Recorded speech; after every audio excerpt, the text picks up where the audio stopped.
Hello, मैं परमेंद्र आप सबका स्वागत करता हूं लर्न विद परमेंद्र रावत में। इस सेशन में हम सॉल्व करेंगे आर्मी जीडी के लिए मैथ्स का प्रैक्टिस सेट 11। तो चलिए शुरू करते हैं। पहला क्वेश्चन आपके सामने है।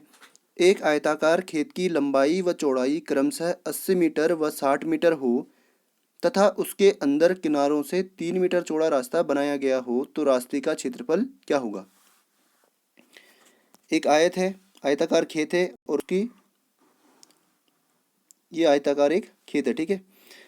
इसके अंदर एक रास्ता बनाया गया है 3 मीटर चौड़ा।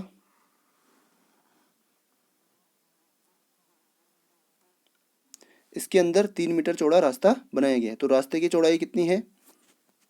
रास्ते की चौड़ाई है 3 मीटर। यहाँ पर भी कितनी होगी 3 मीटर। यहाँ पर भी कितनी होगी 3 मीटर और यहाँ पर भी कितनी होगी 3 मीटर। और आयत की जो लंबाई है वो है आपकी 80 मीटर। आयत की चौड़ाई कितनी है 60 मीटर। आयत की चौड़ाई है 60 मीटर। अब ध्यान से देखिए, हमारे पास अंदर वाले आयत की लंबाई चौड़ाई नहीं है तो उसे ज्ञात करने के लिए हम क्या करेंगे। इस आयत की टोटल चौड़ाई कितनी है 60 मीटर और यहाँ से यहाँ तक जो रास्ता है वो कितना चौड़ा है 3 मीटर और यहाँ से यहाँ कितना है 3 और 3 6 मीटर। अगर हम इसको माइनस कर दें तो हमारे पास इसकी चौड़ाई आ जाएगी, ठीक है। तो अंदर वाले आयत की चौड़ाई अगर हम 60 में से 3 को 2 बार माइनस कर दें मतलब 6 माइनस कर दें तो कितना आएगा 54। तो ये क्या आएगा अंदर वाले आयत की चौड़ाई, ठीक है, 54 मीटर। ऐसे ही हम लंबाई में करेंगे। इसकी लंबाई टोटल कितनी है यहाँ से यहाँ तक कितनी है 80 मीटर और यहाँ पे जो है रास्ते की चौड़ाई कितनी है 3 मीटर और यहाँ पे भी कितनी है 3 मीटर। तो 3 में से 3 और 3 6 मीटर। 80 में से अगर हम 6 मीटर माइनस कर दें 80 माइनस 6 तो कितना आएगा 74 मीटर। तो इसकी लंबाई कितनी आ जाएगी 74 मीटर, ठीक है।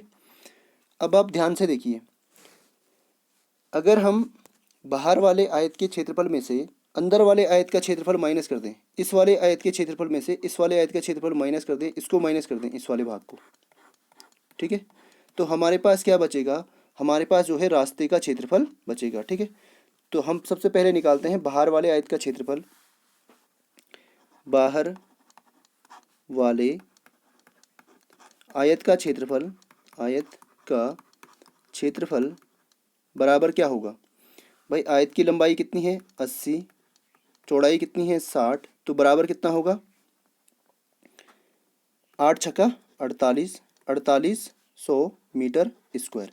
तो बाहर वाले आयत का क्षेत्रफल हमारे पास आ गया 4800 मीटर स्क्वायर। अब हम ज्ञात करेंगे अंदर वाले आयत का क्षेत्रफल। अंदर वाले आयत का क्षेत्रफल बराबर क्या होगा, बराबर होगा 74।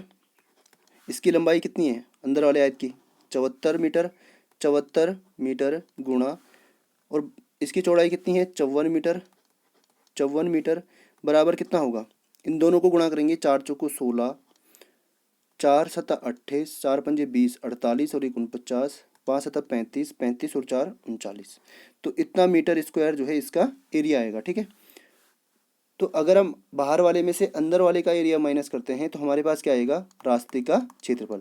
तो रास्ते का क्षेत्रफल बराबर होगा बाहर वाले आयत का क्षेत्रफल कितना है 4800 माइनस अंदर वाले आयत का क्षेत्रफल कितना है 3996।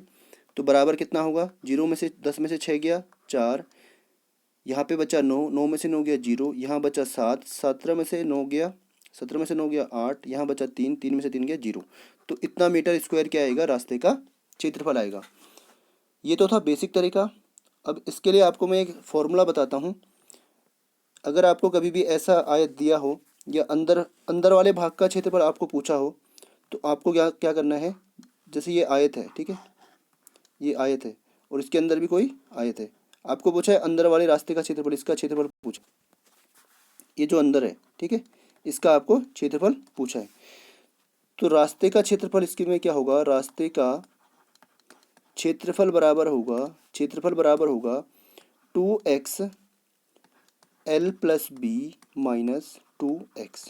यहाँ पर जो है x बराबर है आपका रास्ते की चौड़ाई, रास्ते की चौड़ाई, ठीक है। x का मान क्या है रास्ते की चौड़ाई। तो x बराबर आपके पास दे रखा है 3 मीटर। L बराबर है आपका 80 मीटर। b बराबर आपका है 60 मीटर। तो यहाँ पे वैल्यू रखिए, 2 गुणा एक्स का मान कितना है 3, एल का मान है आपका 80, बी का मान आपका है 60 माइनस 2 गुणा 3। इसको आप सॉल्व करेंगे, 3 दूना 6, कोष्टक के अंदर क्या होगा 80 प्लस 60 माइनस 3 दूना 6, 6 गुणा 80 प्लस 60 कितना होगा 140, 140 माइनस 6, तो यहाँ पे बचेगा 6 गुणा, इसमें से 140 में से 6 माइनस करेंगे तो कितना बचेगा 134। तो 6 गुणा 134 कितना होगा, 6 चौको 24, 6 तियाँ 18 और 2 20, 6 एकम 6 और 2 8। तो इतना मीटर स्क्वायर जो है इसका एरिया आएगा। ठीक है, तो चलिए अगले क्वेश्चन की ओर। अगला क्वेश्चन आपके सामने है, a माइनस बी अनुपात a प्लस बी बराबर कितना कितना है 1/5 है, तो इसका मान ज्ञात कीजिए। ठीक है, तो हमें यहाँ से अगर a अनुपात b का मान अगर पता चल जाए तो हम इसमें जो है इसको रख सकते हैं। ठीक है, तो चलिए सॉल्व करते हैं। अगर आपको कभी भी दिया हो a अनुपात b, तो इसको हम लिख सकते हैं a/b। तो यहाँ पे भी ऐसे ही करना है, ये अनुपात है। ठीक है, क्या है, अनुपात है। a माइनस बी अनुपात है a प्लस बी बराबर 1/5, तो इसको हम लिख सकते हैं a माइनस बी बटे ए प्लस बी बराबर 1/5। उसके बाद हम इसको करेंगे क्रॉस मल्टीप्लाई, उसके बाद हम इसको करेंगे क्रॉस 5 के गुणा यहाँ और इसका गुणा यहाँ। ठीक है, तो 5 से यहाँ गुणा करेंगे तो 5 गुणा a माइनस बी बराबर 1 से यहाँ गुणा करेंगे तो ए कम a प्लस बी, 5 से गुणा करेंगे अंदर तो 5a, 5 गुणा a बराबर 5a माइनस 5 गुणा b बराबर 5b बराबर a प्लस बी। उसके बाद इनको पक्षांतर करेंगे, a वालों को एक साइड रखिए, 5a माइनस a बराबर b पहले से ही है, और इसको हम यहाँ लेके जाएंगे तो क्या होगा प्लस का 5b। तो यहाँ बचेगा 4a, यहाँ बचेगा आपका 6b, और इनको पक्षांतर करेंगे, a को यहाँ यहाँ पे यहाँ ले आइए, b को a बटे b बराबर यहाँ 6 बटे, ये 4 जाएगा बट्टे में, तो 2 से कटेगा 6 3 बार, 2 से कटेगा 4 2 बार, तो a बट्टे बी बराबर कितना आ गया 3/2। तो a का मान कितना है 3, b का मान कितना है 2। तो इस समीकरण में आप वैल्यू रखिए। ठीक है, a square minus b square, अनुपात का मतलब है बट्टे, a square plus b square. ठीक है, तो यहाँ पे रखिए a का मान कितना है 3, तो 3 का स्क्वायर माइनस b का मान कितना है 2, तो 2 का स्क्वायर, यहाँ पे भी 3 स्क्वायर प्लस 2 स्क्वायर। उसके बाद 3 तिया 9 माइनस 2 दूना 4, यहाँ भी बचा 3 तिया 9 प्लस 2 दूना 4। तो ऊपर तो आपका हो गया 9 में से 4 गया 5, और नीचे आपका हो गया 9 और 4 13। तो ऑप्शन नंबर ए इसका बिल्कुल सही होगा। अगला प्रश्न है, घन का आयतन क्या होगा यदि भुजा दे रखी है, भुजा ए एक्स एम है। ठीक है, तो ए का मान कितना है एक्स एम, और घन का आयतन बराबर क्या होता है ए क्यूब। तो ए का मान कितना है एक्स एम, तो एक्स एम का होल क्यूब, अगर हम इस क्यूब को अंदर अंदर लेके जाएंगे तो ये होगा एक्स क्यूब एम क्यूब। तो इसका जो राइट आंसर है वो है आपका ऑप्शन नंबर बी। अगला प्रश्न आपका है,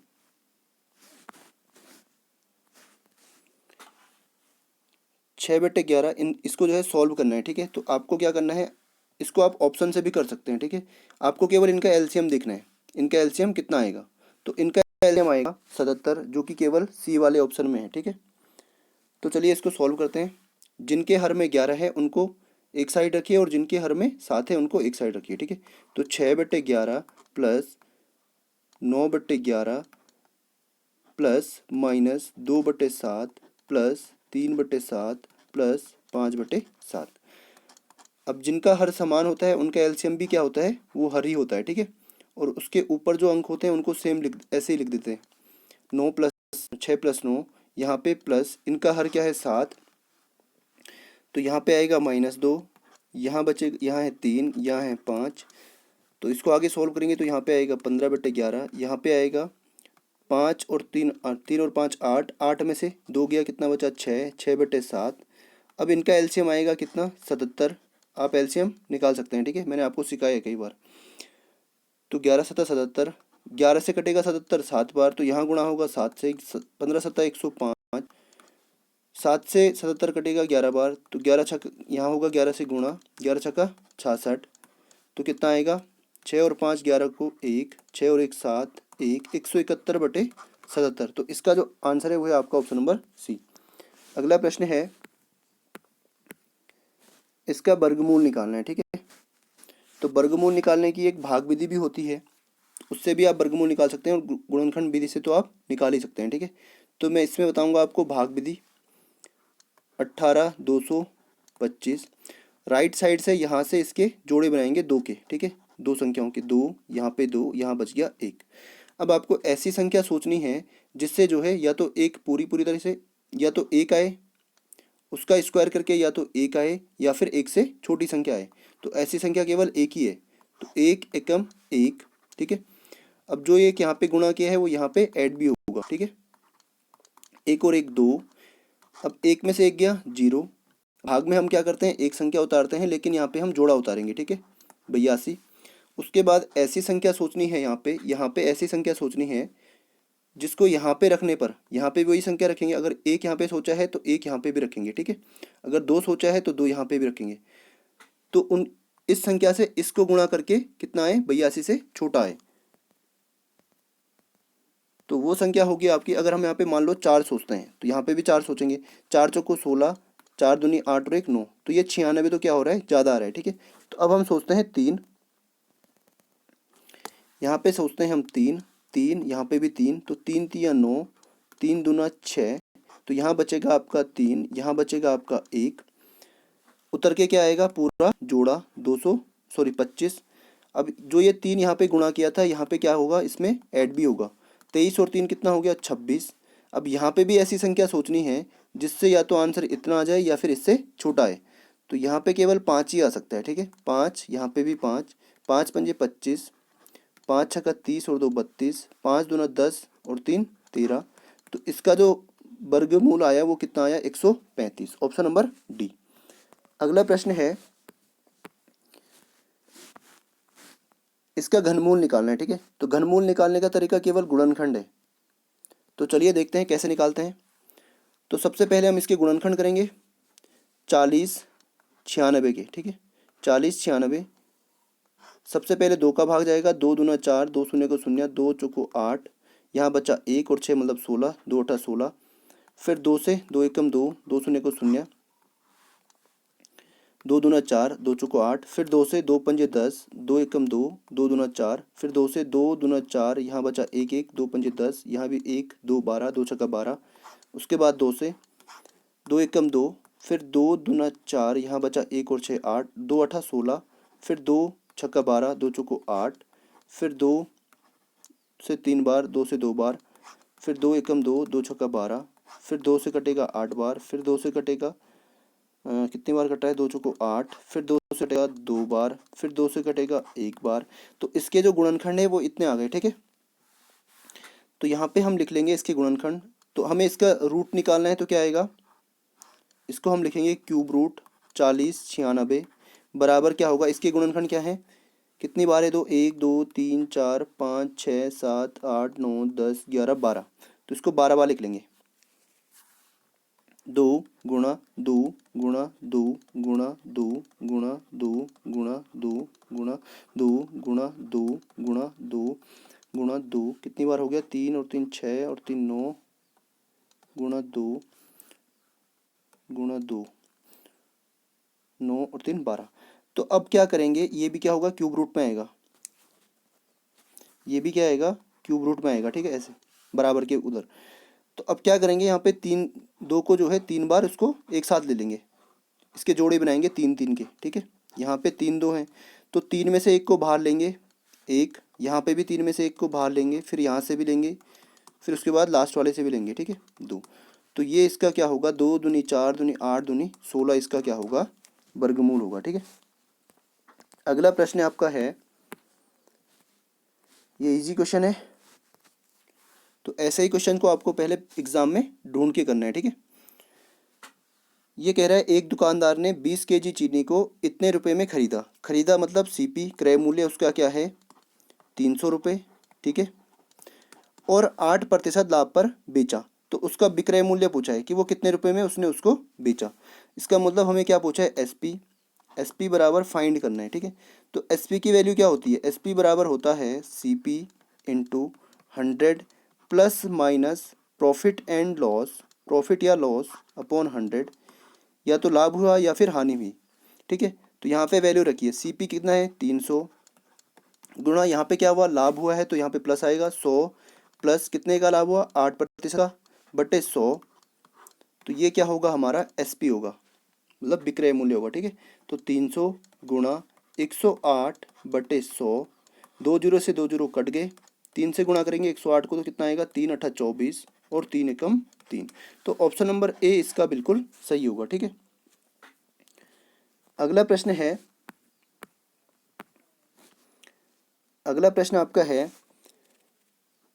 10x माइनस 4x स्क्वायर में से 8x स्क्वायर माइनस 2x को घटाइए, ठीक है। इसमें से इसको माइनस करना है, तो 10x minus 4x square minus करना है ये पूरा 8x स्क्वायर माइनस 2x, ठीक है। अब जब हम ब्रैकेट खोल हटाएंगे तो यहाँ पे क्या आएगा, 10x माइनस 4x स्क्वायर, ये माइनस यहाँ पे माइनस है और जिस नंबर के आगे कोई साइन नहीं होता वहाँ पे क्या होता है प्लस, तो माइनस इंटू प्लस क्या होता है माइनस, आपको पहले सिखाया था, माइनस 8x स्क्वायर, यहाँ पे क्या होगा माइनस इंटू माइनस बराबर क्या होगा प्लस 2x। अब देखिए ये है आपका 10x, ये है आपका 2x, कितने x हो गए 12x, ठीक है। ये आपका है माइनस 4x स्क्वायर, ये आपका है माइनस 8x स्क्वायर, तो दोनों के दोनों क्या हो जाएंगे, ऐड हो जाएंगे, ठीक है। तो 8 और 4 12x स्क्वायर, तो 12x माइनस 12x स्क्वायर, तो इसका जो राइट आंसर है वो है आपका ऑप्शन नंबर बी। तो चलिए अगले क्वेश्चन की ओर।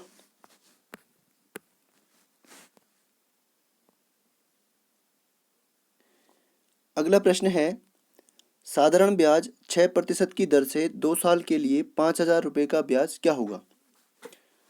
तो SI का फॉर्मूला मैंने आपको बताया था, SI बराबर होता है P into r into t upon 100, ठीक है। R यहाँ पे है 6, R की वैल्यू है 6, T बराबर आपका है 2 और P की वैल्यू आपकी कितनी है, P की वैल्यू कितनी है आपकी 5,000, ठीक है।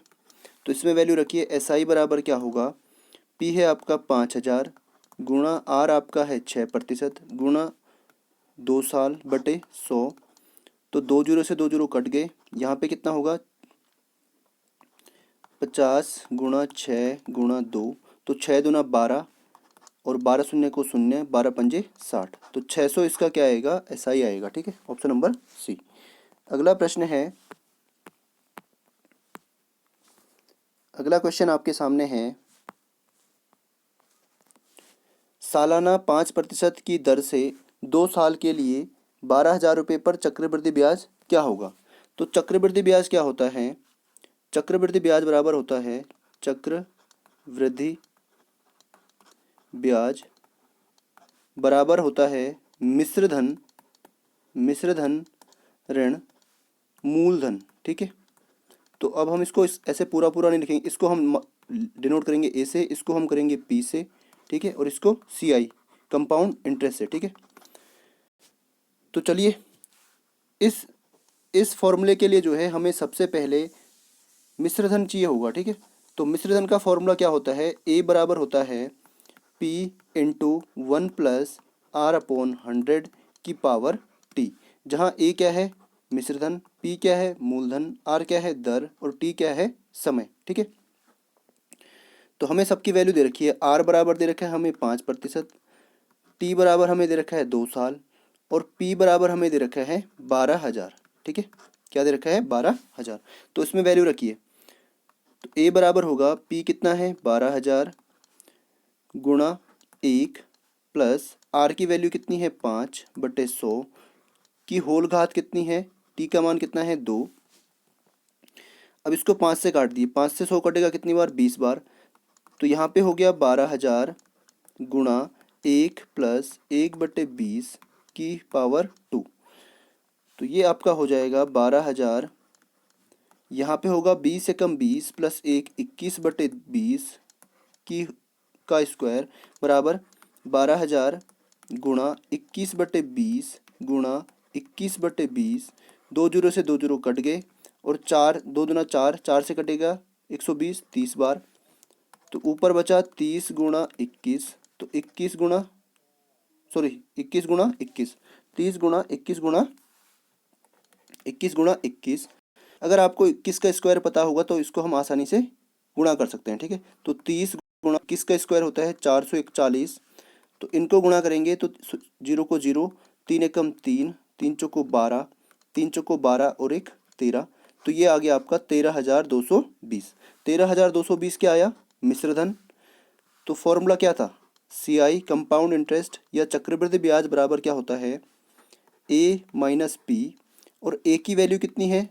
13,220 माइनस P की वैल्यू कितनी है? 12,000। 12,000 तो बराबर क्या बचेगा यहाँ पे?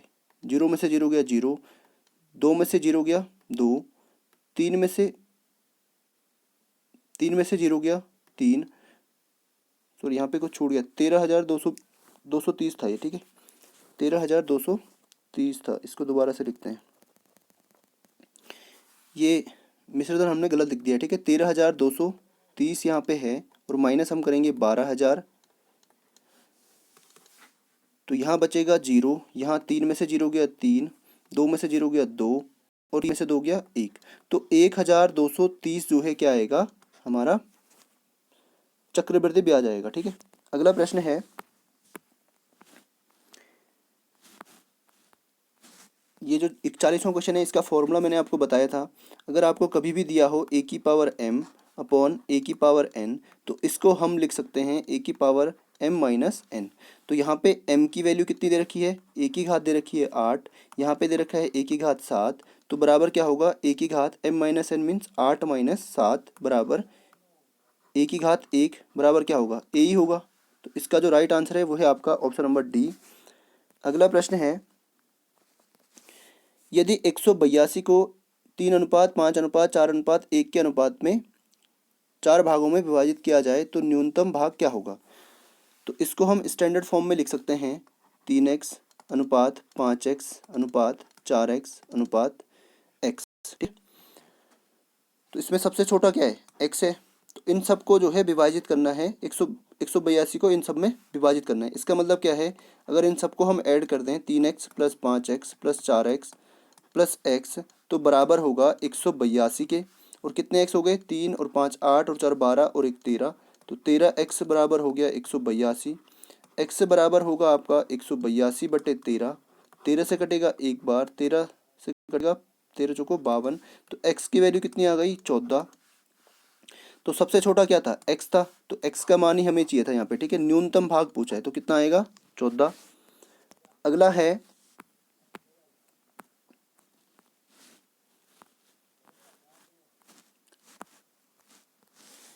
एक कैंटीन में एक सप्ताह के लिए 28 दर्जन किलो की आवश्यकता होती है तो 47 दिनों के लिए कितने किलो की आवश्यकता होगी? तो ये वाला क्वेश्चन जो है पहले वाले सेट में भी आ चुका है। तो यदि आपने ये क्वेश्चन कर लिया है तो आप इसको करने की कोशिश कीजिए, ठीक है। तो इसमें क्या होगा? एक सप्ताह बराबर होता है, एक सप्ताह बराबर होता है 7 दिन, ठीक है। और 28 दर्जन बराबर क्या होगा? 28 दर्जन केले, ये दर्जन में है, ठीक है। और इसने पूछा किस में है? केवल केले पूछे हैं, कितने केले पूछे हैं। 28 दर्जन बराबर क्या होगा? 28 गुणा 12 केले, ठीक है, इतना होगा, ठीक है। तो ये कह रहा है कि 7 दिन के लिए, एक हफ्ता में 7 दिन के लिए, 7 दिन के लिए कितने केले हैं? ये टोटल इतने केले हैं, ठीक है। 28 गुणा 12 केले, 12 केले। तो हमें यहाँ से एक दिन की वैल्यू पता चलेगी, ठीक है। एक दिन के लिए कितने केले होंगे? एक दिन के लिए केले होंगे 28 गुणा 12 बटे 7, 7 से कटेगा 4 बार। तो टोटल कितने केले होंगे? 48, 12 चौको 48 केले। और इसने कितने दिन के लिए पूछा है? 47 दिनों के लिए। तो हमें यहाँ पे 47 लिखेंगे, 47 दिन के लिए केले होंगे 48 गुणा 47 बराबर कितना होगा? इनको गुणा करेंगे तो कितना आएगा? इसका आंसर आएगा ऑप्शन नंबर ए 2256। आप गुणा कर लीजिएगा, ठीक है। अगला क्वेश्चन है, ये औसत का क्वेश्चन है और औसत का फॉर्मूला मैंने आपको 2-3 बार बता दिया है, ठीक है। औसत बराबर क्या होता है? औसत बराबर आंकड़ों का योग, आंकड़ों का योग बटे आंकड़ों की संख्या, ठीक है। तो सबसे पहले इसके लिए हम फॉर्मूला यूज़ करेंगे। इसको दो भागों में बांटिए। 40 प्रेक्षण, प्रेक्षण मीन्स आंकड़े ही मान लो, ठीक है। 40 प्रेक्षणों का औसत कितना है, 50 है, तो औसत की जगह में हम लिखेंगे औसत, औसत के नीचे औसत बराबर आंकड़ों का योग कितना है, हमने मान लिया x, और आंकड़ों की संख्या कितनी है 40, तो x की वैल्यू कितनी आएगी 50 गुणा 40 बराबर कितना होगा, पाँचों को 20 और दो जो पहले से ही हैं, ठीक है। तो x की वैल्यू कितनी आ गई 20,000, तो 40 प्रेक्षणों का टोटल योग कितना आया 20,000। यहाँ पे भी ऐसे ही करेंगे, तो यहाँ पे औसत कितना है, सॉरी औसत कितना है यहाँ पे 55, और यहाँ पे मान लो y है, योग कितना है y, और आंकड़े कितने हैं 60 प्रेक्षण है, ठीक है। y की वैल्यू कितनी आएगी, ये 55 है, ठीक है, ये 55 है, 55 गुणा 60 बराबर y, तो इसको गुणा करेंगे तो 6 पंजे 30, 6 पंजे 30 और 3 33 बराबर y। तो ये आ गया 60 प्रेक्षणों का योग, ये आ गया 40 प्रेक्षणों का योग, ठीक है। अब इसने पूछा है कि सभी प्रेक्षणों का औसत कितना होगा, तो सभी प्रेक्षणों का औसत बराबर क्या होता है आंकड़ों का योग, तो कुल योग कितना होगा, औसत बराबर होगा कुल योग कितना है 2000 तो यहाँ पे है, ठीक है, प्लस और 3300 यहाँ पे है, ठीक है। कुल योग कितना है, ये हो गया कुल योग, और कुल आंकड़े कितने हो गए 40 प्रेक्षण यहाँ पे हैं और 60 प्रेक्षण यहाँ पे हैं, 40 और 60 100, तो बराबर कितना होगा 0 0, यहाँ पे आएगा 3 3 और 2 5 बटे 100, तो इन सब का जो औसत आएगा कितना आएगा 53, ठीक है। अगला प्रश्न है,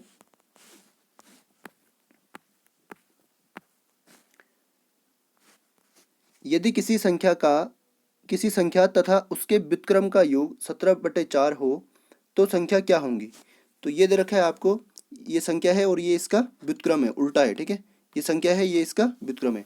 तो इस क्वेश्चन को आपको ऑप्शन से करना है। पहला ऑप्शन देखते हैं 5 + 1/5, इनका योग ज्ञात करना है, तो इनका योग होगा 5 पंजे 25 और 1 26, 26/5, ठीक है। अब दूसरे को चेक करते हैं, ये 4 + 1/4, तो 4 चौको 16 और 1 17, 17/4, तो इनका योग क्या आया 17/4, जो कि बिल्कुल सही है। तो ऑप्शन नंबर बी इसका बिल्कुल सही है। तो ये था 11वां प्रैक्टिस सेट। यदि आप लोगों ने अभी तक चैनल को सब्सक्राइब नहीं किया है तो आप चैनल को सब्सक्राइब कर सकते हैं, ताकि आपको आगे वीडियो लगातार मिलती रहे। चलिए, साइनिंग आउट।